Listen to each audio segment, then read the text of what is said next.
കാൽസ്യവും മിനറൽസും വൈറ്റമിൻസിനും പുറമെ വ്യത്യസ്തങ്ങളായ അനേകം ചേരുവകൾ മിൽക്ക് ബീറ്റയിൽ അടങ്ങിയിട്ടുണ്ട്.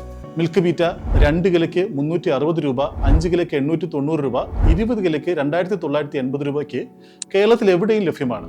കൂടുതൽ വിവരങ്ങൾക്ക് ഞങ്ങളെ കോൺടാക്ട് ചെയ്യുക. നല്ലത് മാത്രം നൽകുന്നവയ്ക്ക് ഏറ്റവും നല്ലത് നൽകൂ. Milk beta.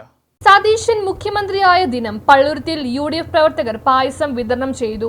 കേരള മുഖ്യമന്ത്രിയായി VD സതീശനും മന്ത്രിസഭാംഗങ്ങളും സത്യപ്രതിജ്ഞ ചെയ്ത് അധികാരമേൽക്കുന്ന ദിനത്തിൽ പള്ളുരുത്തിയിൽ UDF പ്രവർത്തകർ വിജയാഘോഷം സംഘടിപ്പിച്ചു. നഗരസഭാ കൗൺസിലർ ഗീതാ പ്രഭാകരന്റെ നേതൃത്വത്തിൽ പ്രദേശത്തെ കാൽനടയാത്രക്കാർക്കും പ്രദേശവാസികൾക്കും പായസം വിതരണം ചെയ്തു. 1000 കപ്പ് പായസമാണ് വിതരണം ചെയ്തത്. കേരളത്തിന്റെ ജനാധിപത്യ സമൂഹം ഇന്ന് വലിയ സന്തോഷത്തിലാണ്. ആ സന്തോഷത്തിന്റെ ഭാഗമായി മധുരം പങ്കുവെക്കുകയാണെന്ന് തമ്പി സുബ്രഹ്മണ്യം പറഞ്ഞു. സത്യപ്രതിജ്ഞാ ചടങ്ങിൽ പങ്കെടുക്കുവാൻ നിരവധി സഹപ്രവർത്തകർ തിരുവനന്തപുരത്തേക്ക് പോയിരുന്നെങ്കിലും മഹിളാ കോൺഗ്രസിന്റെയും കോൺഗ്രസ് പ്രാദേശിക പ്രവർത്തകരും ചേർന്നാണ് പരിപാടി സംഘടിപ്പിച്ചത്. പള്ളുരുത്തിയിലെ വിവിധ ഭാഗങ്ങളിലൂടെ നടന്ന മധുര വിതരണ പരിപാടിയിൽ നിരവധി പ്രവർത്തകരും നാട്ടുകാരും പങ്കെടുത്തു.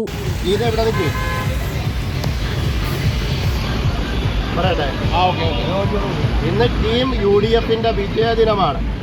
ആ വിജയദിനത്തിൽ ബഹുമാനപ്പെട്ട നമ്മുടെ മുഖ്യമന്ത്രി VD സതീശനും കേരളത്തിൻ്റെ ബഹുമാനപ്പെട്ട ആഭ്യന്തരമന്ത്രിയും നമ്മുടെ മന്ത്രിമാരും സത്യപ്രതിജ്ഞ ചെയ്യുന്ന ഈ ചടങ്ങ് ഇവിടെ നടക്കുമ്പോൾ നമ്മുടെ നഗരസഭാ കൗൺസിലറായിട്ടുള്ള ഗീതാ പ്രഭാകരൻ്റെ നേതൃത്വത്തിൽ 1000 കപ്പ് പായസമാണ് ഇന്ന് ഈ പള്ളുരുത്തി പ്രദേശത്തെ വഴിയാത്രക്കാർക്ക് ആ സന്തോഷത്തിൻ്റെ ഭാഗമായി മധുരം വിതരണം ചെയ്തുകൊണ്ട് 1000 കപ്പ് പായസം വിതരണം ചെയ്യുന്ന ഒരു നല്ലൊരു ചടങ്ങ് ഇന്ന് സാക്ഷ്യം വഹിക്കുക.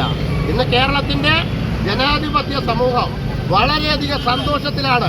ആ സമൂഹം സന്തോഷത്തിൽ നിലനിൽക്കുമ്പോൾ അതിൻ്റെ കൂട്ടായ്മയിൽ നമ്മുടെ സഹപ്രവർത്തകരെല്ലാം സത്യപ്രതിജ്ഞയ്ക്ക് പോയിരിക്കുക ആണെങ്കിലും ബാക്കിയുള്ള മഹിളാ കോൺഗ്രസിൻ്റെയും സഹപ്രവർത്തകരായ സുഹൃത്തുക്കൾ ഇന്ന് വഴിയാത്രക്കാരായ സഹപ്രവർത്തകർക്ക് മധുരം വിതരണം ചെയ്തുകൊണ്ട് പായസം വിതരണം ചെയ്തുകൊണ്ട് നമ്മുടെ പള്ളുരുത്തി പ്രദേശത്ത് മുമ്പോട്ട് പോകുക. News bureau, Palluruthy.